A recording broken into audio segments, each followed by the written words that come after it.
problème inondation yi professeur li ci Pape Sané indi am na solo yaatu. noo ko gisee maanaam mbiru inondation ndax lijjanti ko war naa mën a jaaxal Sénégal jaaxal goo xam ne li ko dalee ci Abdoulaye Wade surtout.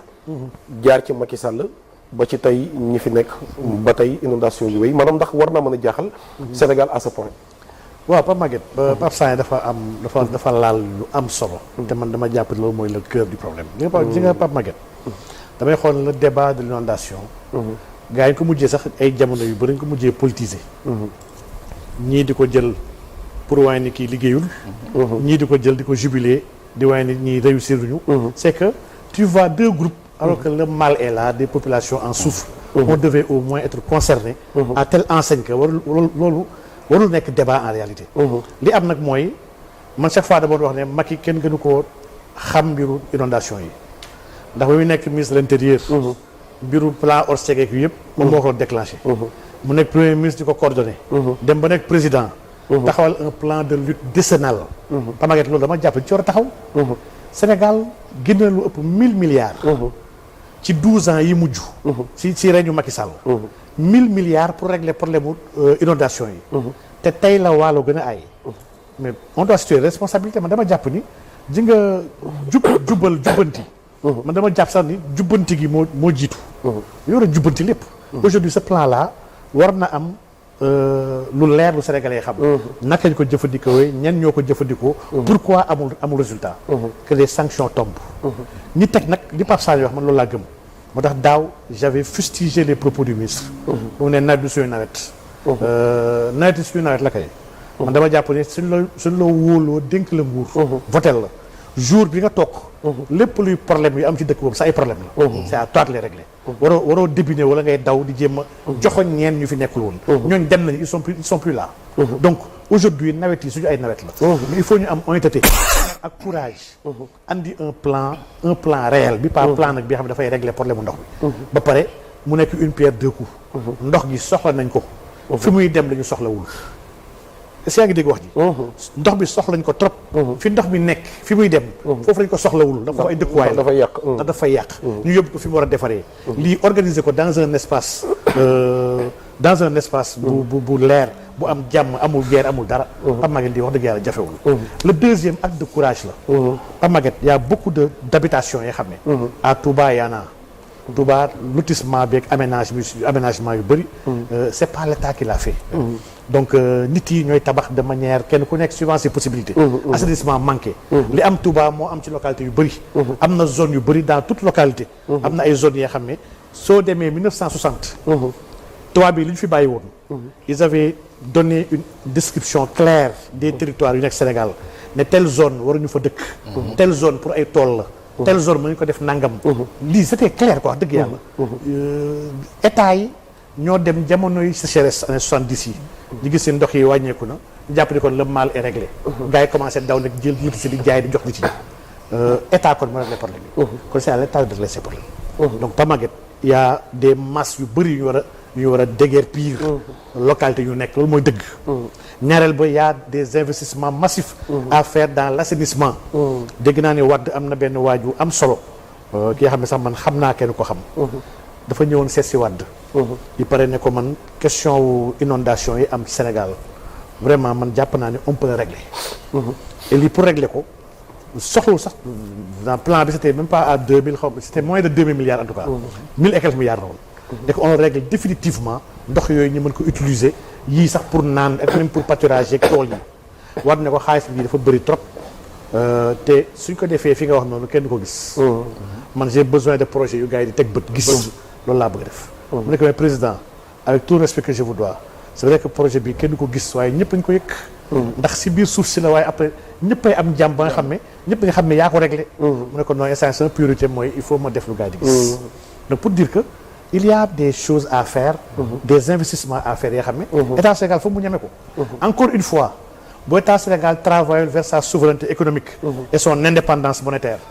dafa nar dem uti ji kon ñu ko lebal. wala wut ay partenaires étrangers. pour ñu taxaw ci loolu. te soobaa dafay créer de la dépendance. xam naa ci monnaie boobu sax dañ ci mujjee rek. donc ñu ngi doon jeexal waaye man sànq Pape Sané laaj na ko est-ce que ñeme nañ ko. c'est-à-dire man du ma laaj ndax est-ce que ñeme nañ ko mais dama naan est-ce que mën nañu ko. c'est-à-dire que fii li fi am ci ay ressources. xëy na bu dee ay garantie yooyu peut-être suuf si rek garantie la. mais li fi am dëgg est-ce que maanaam tolluguñ ci am kattanu mën a tëgg suñu monnaie bopp ci loo xam ne duñ ci am benn problème. waaw Pape Maguette tëgg monnaie moom. man dama ko waxaat ko waxati ko dama ko wax ba sonn. tëgg monnaie nekkul lu extraordinaire. ñun aujourd'hui waxuma sax dara. Pape Maguette ñun alal bi ñu am ci biir suuf Sénégal. alal gi rek. mënuñu koo xayma. ci fer. ci zircon. ci or. oru Sénégal kese. Pape Maguette mën na yor budget Sénégal. maanaam man su ma gisee Sénégal di leb ji di leb. pour mën a fay ay salaire wala leb pour mën a gérer le budget de fonctionnement. man j'ai mal. parce que on a des ressources yoo xam ne waxuma sax ressource bi en tant que tel mais effet de levier bu ñu mën a créer. à partir de cela.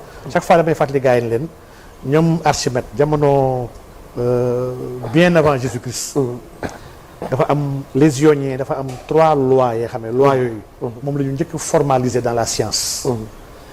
bi si njëkk mooy la loi du pivot loi bu am solo la. deuxième bi mooy la poussée d'Archimède. troisième bi c'est la loi de la réflexion avec la lumière ak yi ñetti lois yi moo révolutionné monde ionien bi à partir du 4e siècle. Pape Malick la première loi ñu wax la loi de levier. loi bi ñun en finance dañu koy jëfandikoo. ndax Pape Maguette en finance xaalis du problème. même la dette du problème. il faut savoir faire rouler la dette lii mooy xam-xam bi. il y a de l'ingénierie et des techniques pour le faire. comment faire rouler la dette ba doo ko yëg. aujourd'hui il y a des dettes perpétuelles yu ngay créer. il y a des instruments éminemment sophistiqués yoo xam ne dans les pays développés États-Unis yëpp. mais ils l'ont mis en place. donc Pape Maguette ñun on a des ressources yoo xam ne. ressources yooyu rek. or bi kese suñ siy génnee lu mat 15 tonnes.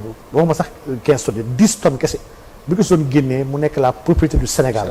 ñu créé ko avec la Banque du Sénégal. muy am 10 tonnes bi nga xam ne dafay dugg ci biir ay réserves en tant que valeur refuge bépp xaalis bu mu mën a multiplier bu mu mën a créer à partir de ça Pape Maguette lii rek c'est plus de 10 000 milliards. chaque année. yoo xam ne état Sénégal da koy def écriture kese la. la banque centrale moo koy def avance à l'état du Sénégal. ne ko 10 000 milliards a ngi nii. pour sa budget. sa fonctionnement say investissement. liggéeyal recouvrer les impôts ñu def destruction monétaire. am lii Pape Maguette lii on sait le faire en tout cas ñun les économistes hétérodoxes ndax économistes yi nag. dañoo am ñaari groupe. bëri nañu kuréel. waaw dañoo am ay kuréel dañoo am ay masab léegi dafa mel ni diine la léegi. daa am ay masab am ay imam. am ñu topp Malik am ñu topp Shafi. am ñu topp Hanbal. mais en tout cas en économie. dafa am des économistes qu'on appelle les hétérodoxes. c'est vrai que nous ne sommes pas en guerre contre les néoclassiques. mais c'est que on a une approche économique beaucoup plus cohérente. beaucoup plus conséquente par rapport aux problématiques du XXIe siècle. dañoo gëm ne économie mënoo ko di ko pratiquer seul. en ignorant la sociologie. en ignorant l'anthropologie. en ignorant la réalité communautaire les croyances. ndax une économie d'abord c'est pour des hommes. hommes yooyu am na milieu bu ñu nekk. am nañu histoire. am nañu ay gëm-gëm. waaw nga bàyyi xel lii leen. loolu yëpp soo ko boolewul mënoo organiser une bonne économie pour ces gens-là. donc pour les hétérodoxes. def loolu c'est pas difficile. am sa monnaie bopp c'est pas difficile. coow li kay mooy. yan nga war a fixer na ngay définir sa monnaie. ndax monnaie bi da nga koy bàyyi mu convertible ou pas. monnaie bi ban liberté nga koy jox. monnaie bi ban valeur nga ko bëgg jox. nooy arrimer monnaie bi. monnaie bi ban régime de change nga koy inscrire. maanaam yii mooy débat de fonds yoo xam ne. laa jàpp ne foofu la ñu toll aujourd'hui te loolu la ñuy woo ñun. les économistes yoo xam ne am nañ ci xam-xam. d'accord ñun on y a réfléchi. on a proposé. man bind naa ci monnaie wu Sénégal. ban mooy fan la ñu war a jëmi ji.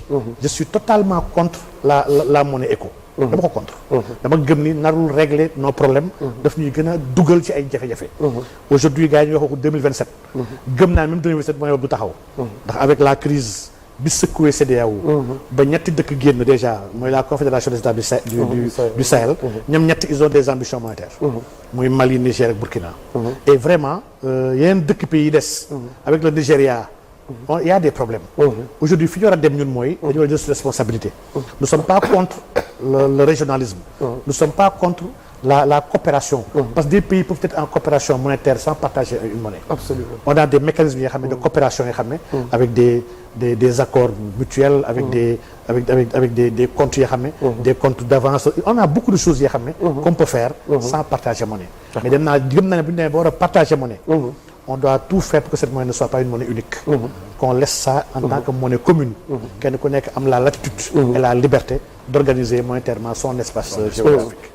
Pape Sané mbirum Azer dama xamul ndax yaa ngi koy suivre am déet yooyu moom est-ce que du coow loo xam ne ni lu gênant la